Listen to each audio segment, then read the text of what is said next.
चतरा में नक्सलियों के गढ़ कहे जाने वाले सदर प्रखंड के सहदा गांव की तस्वीर अब बदलने लगी है। जिला प्रशासन के सकारात्मक प्रयासों से शिक्षा के महत्व की गूंज सुनाई दे रही है।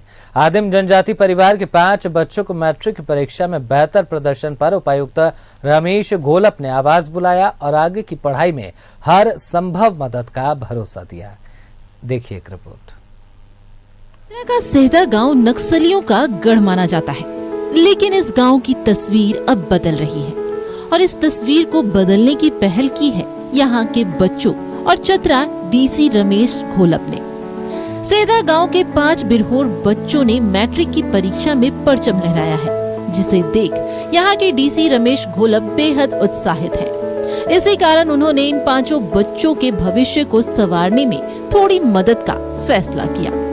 बच्चों ने हमको कहा था कि हमको साइकिल एक अच्छी वाली साइकिल चाहिए, तो आज हमने ये जो 5 बच्चे हैं, इसमें 3 लड़का लोग हैं और 2 लड़की लोग हैं, इनको अपने से रेंजर साइकिल इनको दी है और साथ ही में इनको किताबें, अपना नंबर दे के हमने एक मोबाइल दिए हैं इनको और कुछ राशि दी है जो इनको एजुकेशन में खर्च आएगी। और उससे इम्पोर्टेंट हमने करीब आधा पौन घंटा बच्चों से संवाद किया है और उनसे अपेक्षा रखी है कि आप लोग पढ़िए, अच्छे से पढ़िए, क्योंकि उनके पढ़ाई पे ना सिर्फ उनका बल्कि उनकी तरफ देख के पढ़ाई करने वाले हजारों पीवीटीजी परिवार के बच्चों की आशाएं हैं उन पर।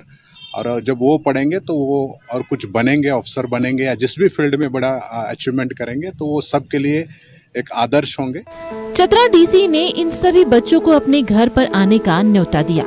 खुद प्रखंड विकास पदाधिकारी जब बच्चों को लेने पहुँचे तो बच्चों की खुशी का ठिकाना नहीं था, मानो उनके सारे सपने सच हो गए हों। डीसी ने बच्चों की सराहना की, साथ ही उन्हें नया फोन, उनके पसंद के साइकिल और अपना फोन नंबर भी दिया।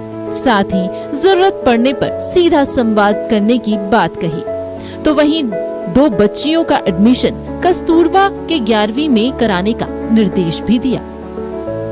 कि इसमें 2 बच्चियां हैं, तो इनसे बात करने के क्रम में मैंने इनको पूछा था, तो इन दोनों का भी हम लोग कस्तूरबा में एडमिशन कराएंगे और उसमें एक बच्ची की छोटी बहन भी है, क्योंकि उसके भी पोषण को लेकर वो चिंतित है, तो हमने कहा है कि उसको भी कस्तूरबा में रखेंगे।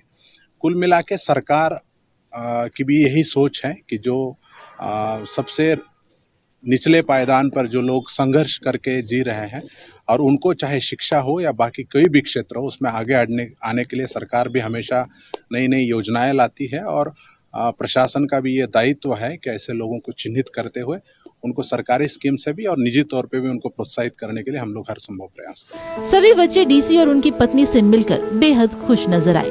11वीं की किताबें लेते वक्त बच्चों ने आगे और अच्छा करने की बात कही, साथ ही डीसी और सभी का धन्यवाद भी किया। सर बोले कि जो है वही में मतलब क्या बोलते हैं, आगे पढ़ाई करो और बनो, और कुछ का मदद का जरूरत हो तो बस आके एक बार मिल लेना। क्या क्या दिया गया है? हम लोग को पढ़ने के लिए बुक दिया गया है और पैसा दिया गया है और मोबाइल दिया गया है। और अभी हम आए हैं डीसी साहब के हाउस में और यहाँ पर हम लोगों को किताब और पैसा और मोबाइल और साइकिल वितरण किए हैं पढ़ने के लिए, और आगे और हम लोग को हौसला दे रहा है कि यार आगे पढ़ना है और पढ़ के कुछ बन के दिखाना है। हम लोग भी कोशिश में लगे हुए हैं और बनकर भी दिखाएंगे। क्या? पढ़ के हमको टीचर बनना है। टीचर क्यों बनना है? समाज को हम बढ़ाने के लिए। डीसी साहब बुलाया है तो हमको बहुत अच्छा लग रहा है। डीसी वाद को हम धन्यवाद कह सकते हैं। बच्चे चाहे गांव के हों या फिर शहर के, अगर उनकी मेहनत की कोई सराहना करे तो उनका मनोबल बढ़ता ही है। न्यूज़ 11 भारत के लिए चतरा से संजय की रिपोर्ट।